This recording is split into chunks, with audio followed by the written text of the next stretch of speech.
अगर आप इन चीज़ों को फॉलो नहीं कर सकते हैं तो आपको यस बैंक का स्टॉक बेच देना चाहिए। हेलो दोस्तों, मैं सुमित आपका अपने चैनल में बहुत बहुत स्वागत करता हूं। आज मैं यस बैंक की बात करने वाला हूं। यस बैंक के स्टॉक में बिल्कुल भी तेजी नहीं बन पा रही है। ये स्टॉक 12 रुपए के भी नीचे जा चुका है, हो सकता है 11 के भी नीचे चला जाए। आखिर इस स्टॉक में क्या होने वाला है, इस स्टॉक के लिए स्ट्रेटेजी क्या होनी चाहिए, ये वीडियो बहुत ज़्यादा इंपॉर्टेंट होने वाला है दोस्तों। जिन लोगों ने यस बैंक में निवेश बना करके रखा है या जो लोग निवेश बनाना चाहते हैं यस बैंक में, बहुत ही ज़्यादा मैंने आज डेटा रिसर्च करने के बाद में, बहुत ही चीज़ों को समझने के बाद में आपके लिए ये मैं वीडियो लाया हूँ कि आपके मन में यस बैंक से जुड़ा कोई भी कंफ्यूजन ना रह जाए। जैसे कि रोज यस बैंक को लेकर के अलग अलग तरह के क्वेश्चंस आते हैं, किसी को समझ नहीं आ रहा यस बैंक में हमें करना क्या चाहिए। मैं कोशिश करूंगा इस वीडियो के अंदर आपको सारे सवालों के जवाब दे पाऊं। तो चलिए शुरू करते हैं इस वीडियो को। मैं सुमित आपका अपने चैनल में बहुत बहुत स्वागत करता हूं। अगर आपने अभी तक हमारे चैनल को सब्सक्राइब नहीं किया तो प्लीज हमारे चैनल को अभी सब्सक्राइब कीजिए, लाइक करना बिल्कुल मत भूलिएगा। सबसे पहले हम इसका कारोबार देख लेते हैं आज का, जो मेरे पास में लास्ट रिपोर्ट है। इस टाइम पर ये स्टॉक 11 रुपीज 30 पर ट्रेड कर रहा था। इसी पर इसने अपनी ओपनिंग भी करी थी। आज इसने 11 रुपीज 20 का लो बनाया है। फॉर्चुनेटली आज ये स्टॉक हरे निशान में हमें कारोबार करता दिखाई दे रहा है। अगर हम इस टाइम तक इसकी ट्रेडेड क्वांटिटी की बात करते हैं तो इस टाइम पर लगभग इसमें 3.5 करोड़ के आसपास शेयर्स का कारोबार देखा जा सकता है, जिसमें से 55% से ज़्यादा की डिलीवरी उठाई गई है अभी तक की। दोस्तों इस स्टॉक के अंदर, जैसा मैंने पिछले वीडियो में भी अपने बताया था, लगभग 60% की डिलीवरी कुछ दिन पहले उठाई गई थी और इसमें लगातार बहुत बेहतरीन डिलीवरी उठाई जा रही है और बड़े फंड हाउसेस की बहुत ज़बरदस्त इस स्टॉक के अंदर खरीदारी चल रही है। अब मैं पहले आपको कुछ चीजें बता देना चाहता हूं दोस्तों। सबसे पहले यह है कि अगर आप किसी भी स्टॉक में निवेश करते हैं या इन्वेस्ट करते हैं तो आपको मेनली 3 चीजें ध्यान में रखनी होती हैं। एक कि उसके अंदर अर्निंग पोटेंशियल कितना ज्यादा है, कि वो कितना अर्न करती है कंपनी या फिर कितना ज्यादा अर्न कर सकते हैं। इसके साथ ही साथ में उसकी करंट के परफॉर्मेंस कैसा है, इस टाइम पर उसके प्रॉफिट्स कितने निकल करके आ रहे हैं।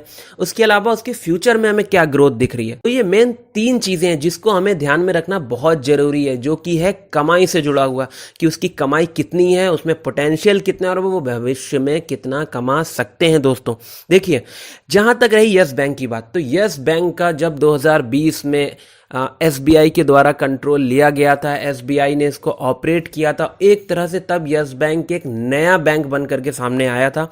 पिछले 1 साल के अंदर इस न्यू बैंक ने बहुत बढ़िया परफॉर्मेंस किया है, अपने परफॉर्मेंस को लगातार इंप्रूव किया है, एक भी डिफॉल्ट नहीं है। यस बैंक का स्टॉक हो या कोई और स्टॉक भी हो जो कि अपने आप में इंप्रूवमेंट कर रहा हो, और अगर उसमें 15% 20% का भी हमें उछाल देखने को मिलता है तो इसका मतलब ये नहीं होता है कि ये स्टॉक अब ऊपर लेवल पर ट्रेड करेगा, जब तक कि उसके फाइनेंशियल्स स्ट्रांग नहीं होते। यस बैंक के साथ में तो ऑपरेटर का बहुत ही ज़्यादा रोल रहता है। जैसे कि कोई भी न्यूज़ आएगी, अगर न्यूज़ वाइज शेयर कोई भी भागता है तो आपको ये सोच करके चलना है कि इस स्टॉक में गिरावट भी आएगी। जहां तक रही यस बैंक की बात, तो जिस तरह से अच्छी न्यूज़ेस पे इस स्टॉक के अंदर 15-20% का उछाल दिखता है, उसी तरह से जो ट्रेंड में न्यूज़ आती हैं उनका दबाव भी देखने को मिलता है। जैसे कि वोडाफोन आइडिया की न्यूज़ के चलते भी हमें इस स्टॉक में दबाव देखने को मिला था। इसके साथ ही साथ कोरोना की सेकेंड वेव की वजह से भी इस स्टॉक में हमें दबाव देखने को मिलेगा। लेकिन हम यस बैंक के परफॉर्मेंस की बात करेंगे। यस बैंक में जिन लोगों ने इन्वेस्ट करके रखा है उसको यस बैंक की परफॉर्मेंस को समझना बहुत ज़्यादा ज़रूरी है। अगर हम यस बैंक की परफॉर्मेंस की बात करें, पिछले 1 साल टोटल 2020 मार्च के बाद से अगर हम उनका परफॉर्मेंस देखते हैं कि किस लेवल पर पहुंचा है, जिससे आपके अंदर यस बैंक को लेकर के कॉन्फिडेंस आ पाए और रियलिटी आपको समझ में आ पाए। इसके साथ ही साथ में जो फंड हाउसेस इसको लेकर के बहुत जबरदस्त खरीदारी करी गई है दोस्तों, मैं आपको बता दूं लगभग 155 करोड़ से ज़्यादा की खरीदारी हुई है यस बैंक के अंदर। आखिर इतनी बड़ी खरीदारी क्यों हुई अगर इस स्टॉक में दम नहीं है। लेकिन उससे पहले हम यस बैंक का सिर्फ परफॉर्मेंस आपके साथ में शेयर करने वाले हैं, जो कि पिछले 1 साल का है। दोस्तों सबसे पहले अगर हम बता दें, इसका कैपिटल एडिक्वेसी रेशियो जो है CAR, वो क्वार्टर FY 2022 में 17.9% इंक्रीज हुआ है, और अगर हम FY 21 की बात करें तो 8.6% था। CET रेशियो की अगर हम बात करें तो क्वार्टर FY 2022 में 11.6% इंक्रीज है, और अगर हम क्वार्टर 1 की बात करें तो 6.5% था। Kasa ratio, current account and saving account ratio की बात करें तो क्वार्टर 1 FY 21 में 25.8% था, और अगर हम क्वार्टर वन में FY 2022 की बात करते हैं तो 27.4% है। आपको मेरी बात को समझना पड़ेगा कहीं ना कहीं कि जहां पर बैंक के परफॉर्मेंस की बात आ रही है वहां पर हमें सुधरता हुआ दिखाई दे रहा है इनका परफॉर्मेंस। एनपीए में भी रिकवरी हुई है। इन्होंने अपना बैड बैंक जो आ रहा था उसको अपना एनपीए देने को भी मना करा है। अगर एनपीए का इनको लग रहा होता रिकवर नहीं हो पा रहा है, सब पैसा डूब जाएगा, तो ये अपना गवर्नमेंट वाले बैड बैंक को भी दे सकते थे, लेकिन सिरे से इस चीज को मना कर दिया गया है कि हमारे पास में बहुत अच्छी टीम है, हम अपने एनपीए को रिकवर कर रहे हैं। अब हम बढ़ते हैं यस बैंक में किस तरह से बड़े फंड हाउसेस की खरीदारी हुई है, म्यूचुअल फंड्स की खरीदारी हुई है। सबसे पहले मैं आपको बता दूं, यस बैंक के अंदर 155 करोड़ रुपए के शेयर्स खरीदे गए हैं जुलाई महीने में। इसमें लगभग 6 से 8 महीनों में ये शेयर 11 और 13 रुपए के बीच में ट्रेड कर रहा था, जैसा कि आप देख सकते हैं। अब हम आ जाते हैं म्यूचुअल फंड्स के डेटा पर। सबसे पहले ICICI Pru private bank ETF जो है, ये 31 जुलाई को जो रिपोर्ट आई है मैं उसके अकॉर्डिंग आपको बता रहा हूं। लगभग उसमें 70 करोड़ रुपए का निवेश कर रखा है। ICICI Pru Nifty next 50 index वाली स्कीम में लगभग 15.5 करोड़ रुपए का निवेश करके रखा हुआ है। इसके साथ ही साथ एसबीआई निफ्टी नेक्स्ट 50 इंडेक्स में 3.28 करोड़ का निवेश करके रखा हुआ है। ICICI Pru Nifty next 50 ETF जी स्कीम में 2.18 करोड़ का निवेश करके रखा हुआ है। इसके साथ ही साथ दोस्तों UTI Nifty next 50 index fund जो स्कीम है उसमें लगभग 12.5 करोड़ से ज्यादा का निवेश करके रखा है। इसके अलावा UTI Nifty next 50 exchange traded fund scheme में लगभग 6 करोड़ से ज्यादा का निवेश करके रखा हुआ है। ओवरऑल अगर हम देखते हैं तो मेरे पास में बहुत सारा ऐसा डेटा है दोस्तों जिसमें कि आप देख सकते हैं कि इसमें अच्छा खासा म्यूचुअल फंड्स की तरफ से भी होल्डिंग लिया गया है। बड़े फंड हाउसेस भी इसको लेकर के खरीदारी कर रहे हैं। आपको एक चीज यस बैंक में समझने की बहुत ज्यादा जरूरत है दोस्तों। एक क्या, मैं तो कहूंगा आपको 2 चीजें समझने की बहुत ज्यादा जरूरत है। पहली चीज तो ये कि आपको ट्रेंड बेस यस बैंक में कारोबार नहीं करना है। ट्रेंड बेस अपने शेयर को बेचना या खरीदना नहीं है। जैसे कि न्यूज आई कि वोडाफोन और आइडिया में जैसे इनके 4,000 रुपए फंसे हुए हैं तो इनका एनपीए जो है वो पैसा डूब जाएगा।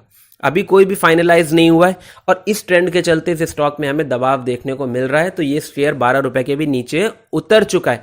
आपको इस स्टेज पे ये समझना है कि जब 2020 मार्च में स्टेट बैंक ने कंट्रोलिंग ली थी अपने अंडर में, उस टाइम पर इसका एनपीए लगभग 40,000 करोड़ के आसपास हमें समझ में आ गया था। 6 महीने में और भी ज्यादा डेटा सामने आया, सब कुछ रिपोर्ट वगैरह सब कुछ फ्रॉड जितने थे राणा कपूर के टाइम के सब धीरे धीरे करके खुलकर आ गए, जिस पर अभी तक कार्रवाइयां चल रही हैं। उसके बाद से यस बैंक के परफॉर्मेंस का क्या हुआ? क्या यह बैंक बंद होने की स्टेज पर चला गया? क्या इस बैंक ने अपने परफॉर्मेंस को सुधारा? ये आपको खुद से समझना चाहिए। इन्होंने अपने Q1 के जो रिजल्ट है वो अच्छे पेश करें। इससे पहले उन्होंने अपना लॉस बिल्कुल साफ साफ दिखा दिया था, इतनी ज्यादा प्रोविजनिंग करने के कारण कि भाई इतना ज्यादा एनपीए है, इसकी वजह से उनको इतनी ज्यादा प्रोविजनिंग करनी पड़ रही है।